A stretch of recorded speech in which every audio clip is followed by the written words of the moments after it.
สวัสดีครับนิยายเสียงเรื่องนี้มีลิขสิทธิ์อย่างถูกต้องฝากกดไลค์กดแชร์กด Subscribe หรือคอมเมนต์อะไรบางอย่างเพื่อเป็นกำลังใจให้แอดมินและผู้แต่งด้วยนะครับขอเชิญรับฟังกันอย่างมีความสุขทุกท่านขอบคุณมากๆครับบทที่8ท่านอ่องน้อยล้วงความลับเป็นครั้งแรกที่ชิงมีโอกาสได้เหยียบเข้ามาภายในตำหนักที่พักของท่านอ่องน้อยซึ่งกว่าจะขึ้นมาถึงข้างบนได้นางต้องขึ้นบันไดถึง200ชั้นปกตินางเป็นบ่าวรับใช้ชั้น3ไม่มีสิทธิ์ที่จะเหยียบเข้ามาบริเวณพื้นที่ต้องห้ามในส่วนนี้แต่อย่างใดอย่างมากก็ทำได้แค่เช็ดถูทำความสะอาดขั้นบันไดแต่เพราะท่านอ่องน้อยเป็นคนลงไปตามตัวนางถึงที่พักนางจึงจำต้องทำตามคำสั่งอย่างไม่อาจหลีกเลี่ยงได้องครักษ์ฟงพอนางเรียกองครักษ์หนุ่มหน้านิ่งก็หันมาหานางพางเลิกคิ้วแทนการเอ่ยถามเหตุใดท่านอ่องน้อยถึงต้องเรียกตัวข้าด้วยเหตุใดท่านอ่องน้อยไม่เรียกหาท่านหมอเรื่องนี้เจ้าต้องถามกับท่านอ่องน้อยแล้วล่ะคำตอบขององครักษ์ฟงเทียนไม่ได้ช่วยไขข้อสงสัยอะไรได้เลยท่านอ่องน้อยเมตตาเจ้าแทนที่เจ้าจะเอาเวลามาตั้งคำถามข้าว่าเจ้าควรรีบรับใช้ท่านอ่องน้อยจะดีที่สุดเมตตางั้นเหรอเขาหาเรื่องแกล้งนางมากกว่าขนาดรู้ว่านางป่วยเขายังมาเรียกตัวนางถึงห้องพักแบบนี้น่ะเหรอเรียกว่าเมตตาแม้จะไม่ชอบใจแต่ชิงทำได้แต่เพียงพยักหน้าแล้วหุบปากเข้าไปข้างในสิท่านอ่องน้อยรอเจ้าอยู่ชิงจำต้องทำตามคำสั่งหน้าแปลกองครักษ์ฟงเทียนไม่ได้ตามนางเข้ามาในห้องของท่านอ่องน้อยด้วยพอก้าวเข้าไปในห้องอันโอโถงซึ่งมีข้าวของสวยงามประดับเอาไว้ทั้งแจกันหยกผ้าม่านสีทองโต๊ะเก้าอี้ฝังเปลือกหอยมุกนางก็อดคิดถึงบ้านของตัวเองไม่ได้แม้ฐานะบ้านสกุลมู่จะเทียบเท่าวังบุรพาไม่ได้แต่นางก็เคยสัมผัสความสุขสบายมาก่อนซึ่งตอนนี้มันได้กลายเป็นอดีตไปแล้วมาแล้วเหรอชิงถึงกระสะดุ้งเมื่อได้ยินเสียงของเขาพอมองไปที่หลังฉากไม้ซึ่งเป็นภาพวาดดอกบัวสีชมพูแซมด้วยใบบัวสีเขียวนางก็เห็นท่านอ่องน้อยโป๊เปลือยอยู่ในท่อนบนเห็นแค่นั้นนางก็หน้าร้อนเผารีบก้มหน้างุดใจก็นึกอยากออกไปจากตรงนั้นแต่นางก็ทำไม่ได้มานี่สิชิงจำต้องเดินไปหาแต่นางก็เอาแต่ก้มหน้างุดจนคางแทบชิดหน้าอกซึ่งกิริยาของหญิงสาวนั้นสร้างรอยยิ้มจางๆให้กับเอี้ยนถงได้เป็นอย่างดีข้าสั่งให้คนเตรียมยาไว้ให้แล้วมาช่วยทาย้ายข้าหน่อยสิเมื่อเป็นคำสั่งของผู้เป็นนายนางก็ไม่อาจขัดคำสั่งได้พอเดินเข้าไปหาใกล้ๆชิงก็เห็นว่าบริเวณที่ปูดโนได้ยุบลงไปมากแล้วหากไม่สังเกตก็แทบไม่เห็นตรงบริเวณที่โนยุบแล้วไม่ต้องทายาก็ได้ขอรับหายที่ไหนเล่าก็ข้ายังเจ็บอยู่หากยังเจ็บอยู่เหตุใดท่านอ่องน้อยจึงไม่ตามท่านหมอมาช่วยตรวจดูล่ะขอรับถามออกไปแล้วชิงก็นึกจากกัดลิ้นตัวเองนางไม่ควรถามเช่นนี้เลยแต่นางก็สงสัยเช่นนั้นจริงๆท่านหมอไม่ได้ทำข้าหัวโนทำไมข้าต้องไปตามท่านหมอมาด้วยเอากับเขาสิโดนย้อนกลับมาอย่างยียวนชิงก็พูดไม่ออกดูแล้วท่านอ่องน้อยจงใจหาเรื่องนางชัดๆเขาก็น่าจะรู้ว่าเรื่องที่เกิดขึ้นมันเป็นอุบัติเหตุนางไม่ได้ตั้งใจจะทำให้เกิดอีกอย่างแค่หัวโนไม่ได้เจ็บมากมายอะไรเขากลับทำให้กลายเป็นเรื่องใหญ่โตเสียนี่ชิงจำต้องทายาให้เขาอย่างไม่มีทางเลือกซึ่งการได้อยู่ใกล้ชิดเขาในครั้งนี้สร้างความรู้สึกปั่นป่วนหัวใจไม่น้อยเมื่อช่วงบ่ายท่านอ่องน้อยยังอยู่ที่ศาลามีคนผ่านไปผ่านมาแต่ในตอนนี้นางอยู่ในห้องเขาเพียงลำพังและในตอนนี้เขาก็เปล่าเปลือยท่อนบนเป็นแบบนี้จะไม่ให้นางใจสั่นได้อย่างไรนางเชื่อว่าสตรีคนไหนมาเห็นภาพนี้เข้าก็ต้องหัวใจเต้นแรงอย่างแน่นอนผิวของท่านอ่องน้อยนั้นขาวสะดุดตาราวกับหยกชั้นดียอดทรวงนั้นเป็นสีน้ำตาลอ่อนรูปร่างกำยำแน่นไปด้วยกล้ามเนื้ออย่างคนสุขภาพแข็งแรงแต่บริเวณหัวไหล่ก็ปรากฏบาดแผลที่นางเคยทำแผลให้เห็นแบบนี้นางก็ได้แต่ก้มหน้าไม่กล้าเงยหน้าขึ้นมาสบตาเขาแต่ก็เป็นเรื่องยากแม้นางจะพยายามหลบสายตาผู้คมแต่ท่านอ่องน้อยก็เอาแต่จ้องหน้านางเจอสายตาแบบนี้เข้าไปก็ทำให้นางประหม่าสิข้าน้อยทายาเสร็จแล้วข้าน้อยขอตัวนะขอรับช้าก่อนเจ้าจะรีบไปไหนนางควรจะตอบอย่างไรดีสุดท้ายนางก็ได้แต่ยืนเอามือประสานกันไว้แล้วก้มหน้าลงตามเดิมข้าตั้งใจไปตามเจ้ามาไม่ได้เรียกเจ้ามาทายาอย่างเดียวแล้วท่านอ่องน้อยจะให้ข้าน้อยรับใช้อะไรขอรับนางถามไม่เต็มเสียงในตอนนี้นางอยากกลับไปที่ห้องพักของตัวเองมากกว่า ข้าจะให้เจ้าติดตามรับใช้ข้าหากเป็นบ่าวรับใช้คนอื่นๆคงยินดีจนเนื้อเต้นเพราะนี่เป็นข่าวดีการอยู่ปฏิบัติท่านอ๋องน้อยไม่ใช่ใครก็ทำได้ขนาดบ่าวรับใช้ชั้นหนึ่งยังไม่ได้รับเลือกให้มารับใช้ท่านอ๋องน้อยเลยแต่นางเป็นเพียงบ่าวรับใช้ชั้น3กลับได้รับเลือกมันช่างน่ายินดีจนน้ำตาไหลตกใจอะไรขอบคุณท่านอ๋องน้อยที่เมตตาข้าน้อยแต่ว่าข้าน้อยเป็นเพียงบ่าวชั้น3ข้าน้อยเกรงว่าเรื่องนี้ข้าจัดการเองเจ้าไม่อยากรับใช้ข้าหรือชิงมองหน้าคนเจ้าเล่ห์นิดนึงแล้วนางก็ก้มหน้าลงพลางทำหน้านิ้วคิ้วขมวดหาไม่ได้ขอรับเพียงแต่ข้าน้อยแปลกใจเท่านั้นที่ท่านอ๋องน้อยเลือกข้าน้อยเป็นผู้ติดตามทั้งที่ข้าน้อยยังไม่ผ่านการทดสอบขั้น2เจ้าอยากรู้ไหมว่าทำไมข้าเลือกเจ้าหญิงสาวพยักหน้าน้อยๆไม่กล้ามองหน้าเขาแล้วนางก็ถอยห่างเมื่อท่านอ๋องน้อยลุกขึ้นยืนจากเก้าอี้มาหยุดตรงหน้ามองหน้าข้าสิแม้จะเป็นคำสั่งแต่ชิงก็ไม่อาจทำตามนางสั่นไปหมดทั้งตัวซ้ำหัวใจก็เต้นรัวแรงเพราะไม่คิดว่าท่านอ๋องน้อยจะเข้าใกล้นางขนาดนี้พอนางออกจากก้มหน้างุดเขาก็เฉยคางนางขึ้นมาชิงไม่กล้าสบตาเขาเช่นเดิมนางเพียงมองปลายคางและริมฝีปากของเขาเท่านั้นที่ข้าเรียกเจ้ามาอยู่ใกล้ตัวเพราะข้ารู้มาว่าเจ้าเคยทำงานที่บ้านสกุลหยวนมาก่อนเจ้ามีส่วนกับเรื่องคุณหนูล่วงหายตัวไปพอเรื่องแดงขึ้นมาเจ้าก็หายตัวไปจากบ้านสกุลหยวนชิงเบิ่งตากว้างถึงก็อึ้งพูดอะไรไม่ออกไม่คิดว่าท่านอ๋องน้อยจะรู้เรื่องนี้พอท่านอ๋องน้อยขยับเข้ามาใกล้ชิงก็ก้าวถอยหนีทันทีแต่นางก็ถอยไม่ได้อีกเพราะแผ่นหลังก็ชนกับฉากเสียก่อนจะหนีไปไหนชิงทำหน้าเลิกลากราวกับถูกผีหลอกแต่พอเผลอไปสบตาเขาแก้มของนางก็ร้อนเผาขึ้นมาซ้ำหัวใจก็กระตุกวูบเต้นรัวแรงข้าน้อยตราบใดที่ยังไม่มีหลักฐานมัดตัวเจ้าย่อมไม่มีความผิดดังนั้นตอนนี้เจ้ามาอาบน้ำให้ข้าซะ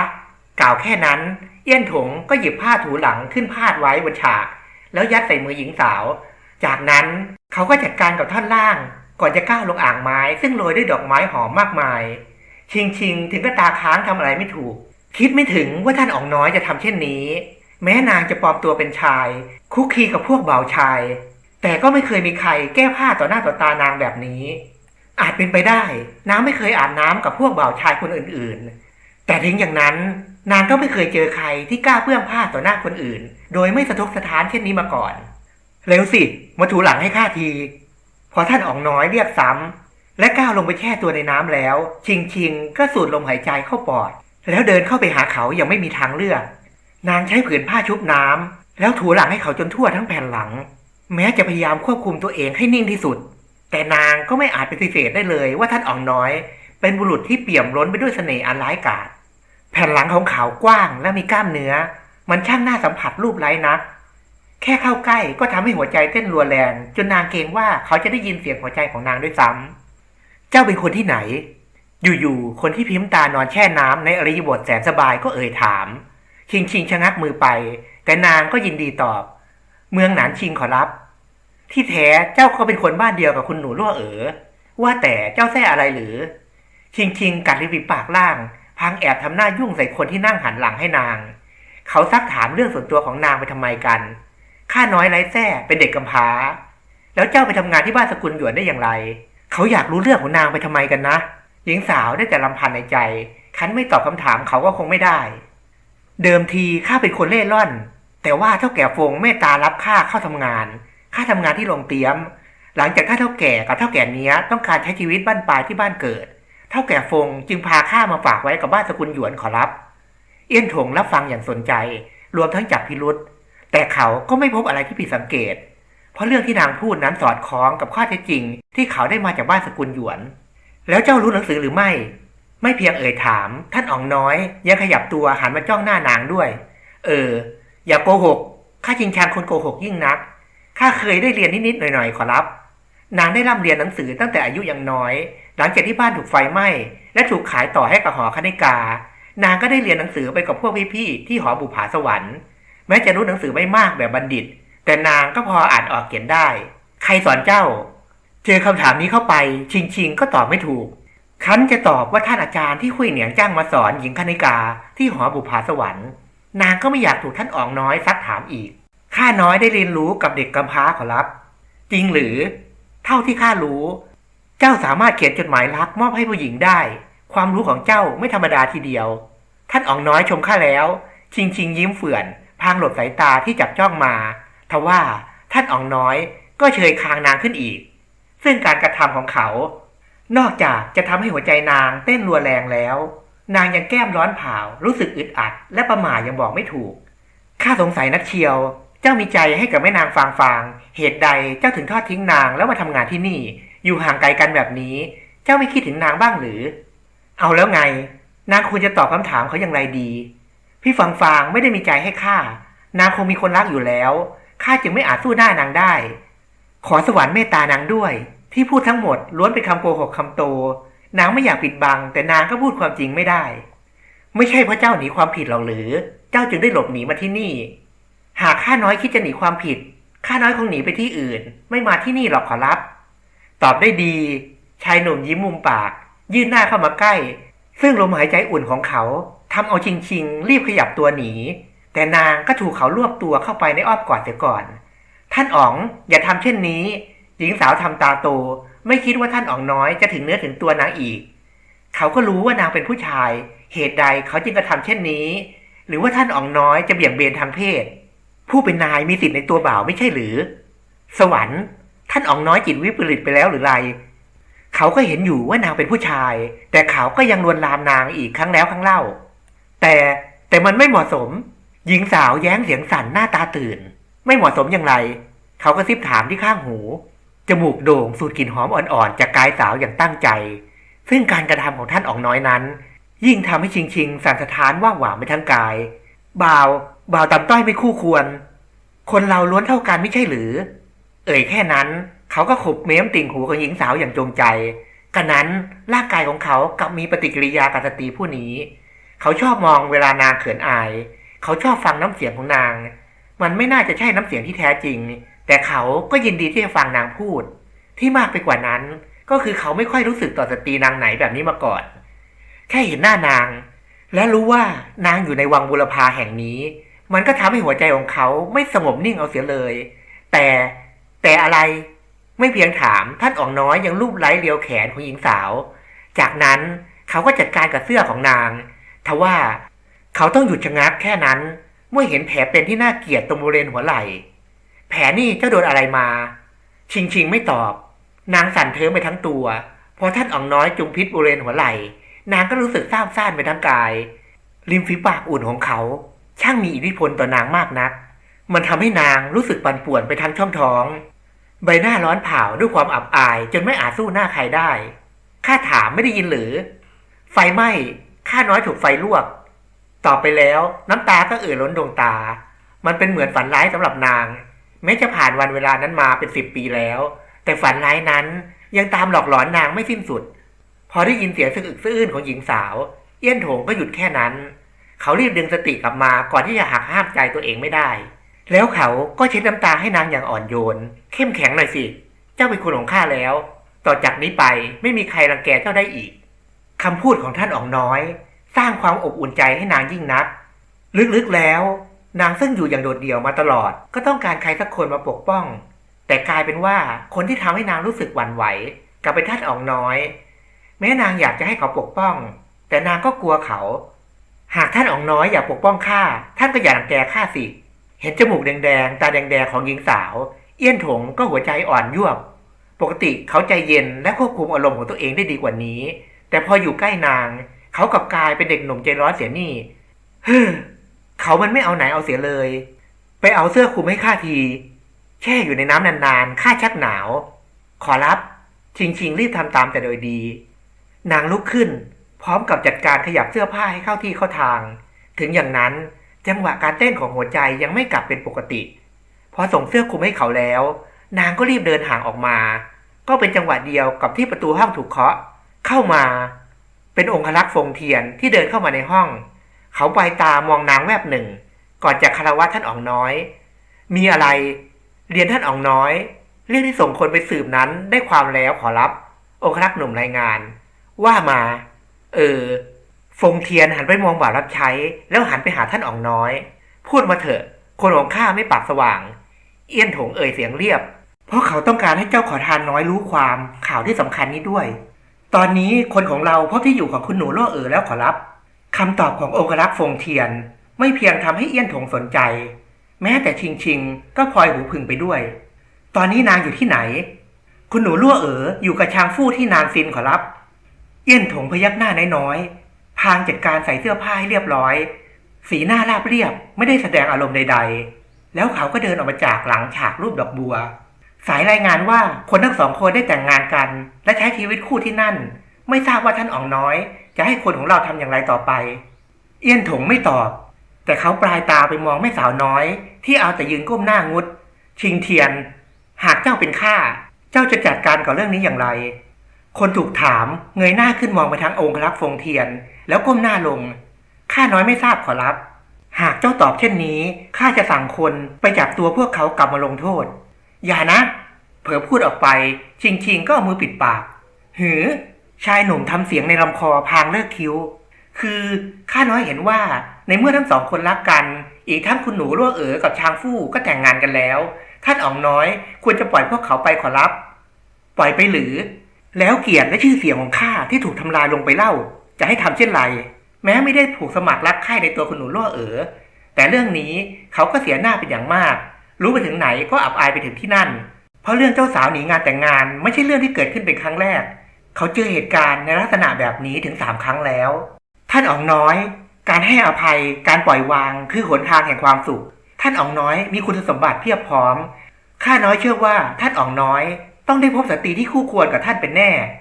เอี้ยนถงหลีตาลงขนาดเขาไปถึงท่านอ๋องน้อยพระบิดาไปถึงท่านอ๋องมีเชื้อสายเกี่ยวข้องกับฮ่องเต้รัชกาลปัจจุบันเขายังถูกสตรีทอดทิ้งครั้งแล้วครั้งเล่าแบบนี้จะไม่ให้เขาหมดความมั่นใจได้อย่างไรเจ้าสนิทสนมกับชางฟู่ย่อมเข้าข้างสหายรักของเจ้าเป็นธรรมดาหาใช่เช่นนั้นการอาฆาตไม่ทำให้จิตใจสงบลงได้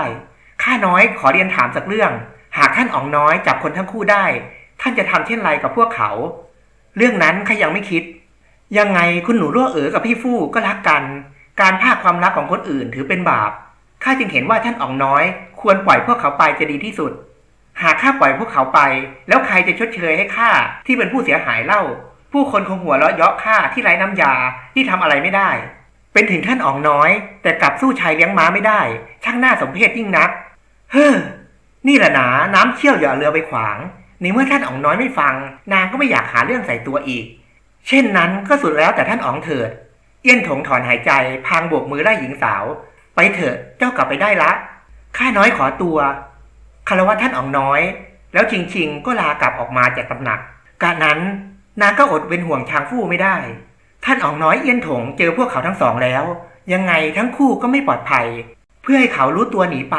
แต่ปัญหาก็คือนางไปนานซินไม่ได้เฮ้อยิ่งคิดยิ่งกุ้มใจเอาเถอะอะไรจะเกิดก็ต้องเกิดเรื่องนี้คงต้องแล้วแต่สวรรค์พอหญิงสาวออกไปจากห้องแล้วเอี้ยนถงก็พูดคุยกับคนของเขาได้สะดวกขึ้นเหตุใดท่านอ๋องถึงให้ชิงเทียนรู้เรื่องนี้ด้วยข้าต้องการให้นางรู้ข้าอยากดูปฏิกิริยาของนางเอี้ยนถงเอ่ยเสียงเรียบไม่คิดจะปกปิดเรื่องนี้เป็นความลับแต่อย่างใดนางองครักษ์ฟงเทียนนิ้วหน้าพอนึกได้เขาก็ถามต่อชิงเทียนเป็นผู้หญิงหรือขอรับใช่เอี้ยนถงพยักหน้าน้อยๆข้าน้อยมีตาหามีแววไม่มิหน้าชิงเทียนถึงดูอ้อนแอนบอบบางเหลือเกินเรื่องนี้ห้ามเจ้าบอกใครเป็นอันขาดแม้แต่พ่อกับแม่ของข้าก็ด้วยยังมีอีกหลายเรื่องที่เกี่ยวกับนางที่ข้าต้องการรู้ความจริงขอรับท่านอ๋องน้อยอ้อยังมีอีกเรื่องที่ข้าน้อยต้องรายงานว่ามาสิเอี้ยนถงเอ่ยด้วยน้ำเสียงราบเรียบพางเดินไปนั่งเอนหลังบนเก้าอี้ตัวยาวองครักษ์ฟงเทียนช่วยรินชาร้อนให้แล้วถึงเอ่ยขึ้นข้าพบพ่อบ้านสกุลมู่แล้วขอรับตอนนี้เขียนฟงเปิดร้านขายน้ำเต้าหู้ที่นานซินขอรับคุณหนูล่วก็อยู่นานซินท่านพ่อบ้านสกุลมู่ก็อยู่นานซินเหมือนกันหรือนี่ท่านอ๋องน้อยให้ข้าสืบต่อหรือไม่สืบต่อสืบให้รู้ว่าคนผู้นี้พาคุณหนูชิงไปไหนตราบใดที่ไม่พบหลุมฝังศพเขาก็จะสืบเรื่องนี้ต่อไปให้ถึงที่สุดเรื่องของเรื่องคือท่านน้าซินเทียนมารดาของคุณหนูชิงซึ่งเป็นสหายสนิทของท่านแม่เขานั้นได้มาเข้าฝันร้องห่มร้องไห้ว่าชิงยังมีชีวิตอยู่และนางกำลังตกระกำลำบากเป็นอย่างมากจึงอยากให้วังบุรพาช่วยตามหาคุณหนูชิงให้พบเขาเองมองว่าเรื่องนี้เป็นเรื่องไร้สาระท่านแม่ของเขาอาจจะคิดถึงสหายรักคนนี้มากจึงฝันเป็นตุเป็นตะ อีกอย่างตอนเกิดเหตุทุกคนต่างรู้กันว่าคนสกุลมู่เสียชีวิตเกือบทั้งหมดที่เหลือรอดก็เห็นจะมีแต่พ่อบ้านสกุลมู่เพียงผู้เดียวเท่านั้นแต่ดูเหมือนว่าท่านแม่ของเขาจะไม่เชื่อเช่นนั้นพอท่านน้าซินเซียนมาเข้าฝันท่านแม่ของเขาก็ร้องห่มร้องไห้ให้เขาช่วยสืบหาตัวคนหนูชิงชิงนี่ก็หลายปีมาแล้วเขาเพิ่งจะพบตัวเฉียนฟงซึ่งอดีตเคยเป็นพ่อบ้านสกุลมู่เขาเชื่อว่าเรื่องความฝันของมารดาเป็นเรื่องเหลวไหลแต่เขาเป็นลูกก็ควรแทนคุณมารดาดังนั้นเขาจึงให้คนสืบหาร่องรอยของคุณหนูชิงชิงต่อไปเขาคิดไม่ออกเหมือนกันหากพบว่าคุณหนูชิงชิงยังมีชีวิตอยู่ป่านนี้นางจะโตแค่ไหนแล้วเขาจำได้ว่าตอนเด็กๆชิงชิงตัวอ้วนกลมเหมือนตุ๊กตาสองแก้มเป็นสีชมพูเจอหน้าทีไรเขาก็นึกถึงซาลาเปาทุกทีและเขาก็ชอบจิ้มแก้มนางเสียด้วยชิงชิงเป็นเด็กฉลาดและซุกซนมากตอนที่ท่านน้าพามาเที่ยวที่วังบูรพาชิงชิงก็วิ่งเล่นจนพลัดตกบ่อปลาโชคดีที่เขาเห็นเข้าพอดีจึงช่วยนางไว้ทันเขาจำภาพชิงชิงในวันนั้นได้ขึ้นใจใบหน้าของนางซีดเผือดตัวสั่นด้วยความหนาวแล้วท่านน้าซินเซียนก็จัดการเปลี่ยนเสื้อผ้าให้เด็กน้อยเพราะความห่วงน้องเขาจึงอยู่ใกล้ๆชิงชิงตลอดแล้วเขาก็เห็นว่าบริเวณที่เอวของนางมีรอยแดงๆติดอยู่พอถามท่านน้ามารดาของชิงชิงเขาก็ได้คำตอบว่านั่นไม่ใช่รอยแผลเป็นแต่เป็นรอยปานแดงติดตัวมาแต่กำเนิดเอี้ยนถงยิ้มเศร้าเมื่อคิดถึงอดีตคู่มั่นแม้ความทรงจำเกี่ยวกับนางจะสิ้นสุดลงไปเมื่อ10 กว่าปีก่อนแต่เขาก็จำเด็กหญิงตัวกลมนี้ได้ไม่เคยลืมลองคำนวณอายุของนางดูหากนางจะมีชีวิตอยู่ป่านนี้ชิงชิงคงจะไล่เรียกกับเจ้าขอทานน้อยของเขาหากชิงชิงยังมีชีวิตอยู่ก็คงดีไม่น้อยขอบคุณทุกท่านนะครับที่ตามฟังจนจบขอความกรุณาอีกครั้งฝากกดไลค์กดแชร์กด Subscribe หรือคอมเมนต์อะไรบางอย่างเพื่อเป็นกำลังใจให้แอดมินและผู้แต่งด้วยนะครับขอบคุณมากๆนะครับ